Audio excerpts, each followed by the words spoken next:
Hi everyone, as you may have noticed, every media channel and the whole world is talking about the remarkable rise of India. It was the world's fastest growing major economy. Well positioned now to be one of the fastest growing major economies in the world. आने वाले 5 साल इस uncertain world के लिए एक स्थिर, समर्थ और सशक्त भारत की गारंटी के होंगे. Would be this chapter in the book of India. The first word that came up in my mind was arrived. Today we are breaking down the Indus Valley Report 2024 and covering the answer to the three most critical questions. First, what is the reality of this rapid economic growth? Second, where is India falling short of China? And third, what is the key lesson to remember? Let's go back to the beginning. What is the reality of this rapid economic growth? That India will be the fastest growing major economy for the near future. We are the fastest growing economy in the world now.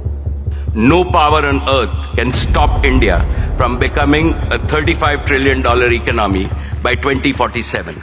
If we look at the graphs given by Bloom, we see that after each crisis, we recover very quickly. As you can see, after COVID-19, we recover with a growth of 9.1% in the next year. And in FY24, India's GDP is 3.7 trillion and still growing at a pace of 6%.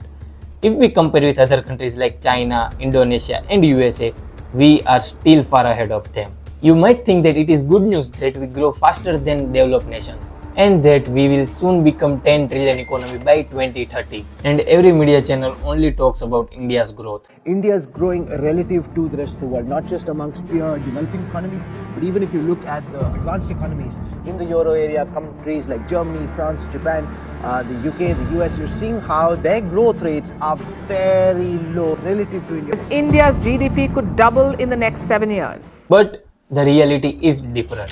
If we look at the average GDP growth rate between India and China since 1980 to 2022, China's GDP growth rate stood at 9.09%.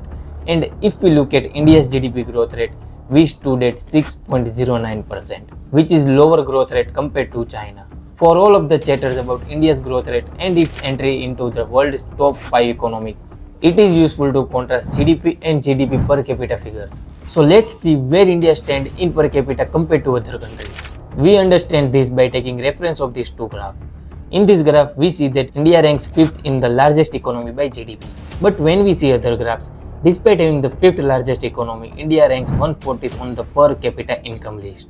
If we look at the per capita income of China, it stood at 12,541. And India is far behind than China because our per capita income stood at just 2600 approximately, despite our population being roughly same as China. It seems unfair if we compare India's per capita income with other countries like Indonesia, Vietnam and Bangladesh, which is far ahead in per capita GDP, but having a low population compared to India. So it is little bit easier for them to maintain their per capita GDP.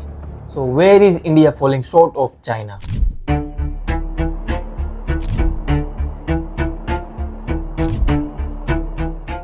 If we decompose India and China's GDP, we see that our government spending, exports, import and other expenses are nearly same as China. If we look at our private consumptions, it is higher than China, which stood at 60%. But our gross fixed capital formation is much lower than China, which stood at just 29%. You might think that we beat China in private consumptions, which means it is good news for our economic growth. That if we consume more, our GDP grow faster. But an important aspect for long-term economic growth is GFCF. But you might say that what is this fancy term GFCF that affects India's economic growth? So don't worry, I will explain it to you by giving a simple example that even a 7th grade student understands. Consider a cloth manufacturing company that wants to set up a manufacturing plant. For this, the company buys a property and builds a manufacturing plant on it. After that, they buy machineries to manufacture clothes and they hire workers for this manufacturing plant. So this property, machinery and buildings are considered as long-term investment because they will generate continuous revenue for 10 to 20 years. So government invests in long-term assets like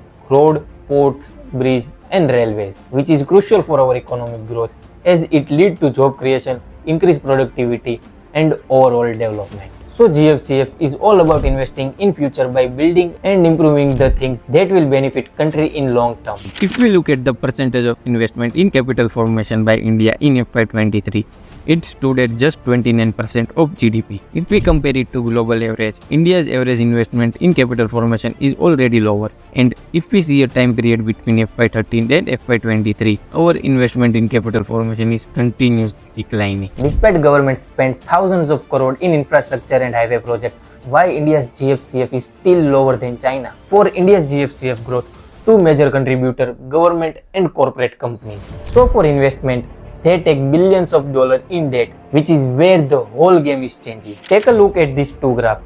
They show the percentage of debt taken by government and corporations for investment. If we look at the percentage of debt taken by government, it stood at 82% in FY23.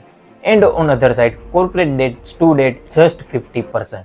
As you can see this massive difference, and that is where the problem arises. When government debts level are high, it can lead to increased competition for funds in financial market. This competition can drive up the interest rate, making it more expensive for corporations to borrow money. Additionally, high government debt can signal economic instability, which may make investors more cautious about lending to corporations, further increase borrowing cost. This can limit the ability of corporations to access capital for investment in growth and expansion. But why does government take so much debt? This is because if we look at the percentage of taxpayer in India, only 1.5% of Indians pay taxes, which is very low compared to China, which stood at 10%, and the USA, which stood at 43%. If we look deeper, out of 1.5%, 0.3% of Indians contribute to 80% of tax collected. This happens because majority of Indians are not even eligible for tax filing because of their lower per capita income. This is the reason why government takes so much debt, which affects corporate borrowing and leads to lesser contribution to GFCF. At last, what is the final takeaway? To make India's a 10 trillion economy by 2030, we have to invest more in GFCF by building a long-term assets like highway, ports and railways. Second, Indians have to increase their per capita income so that they can pay taxes to the government that leads to lesser borrowing from market. And lastly, corporate companies have to increase their investment in GFCF for faster economic growth. So that's it for now. We attach Indus Valley Report 2024 in description so you can read it and give your opinion on comment box. Don't forget to follow us on Instagram, Facebook and Twitter to get updated yourself daily.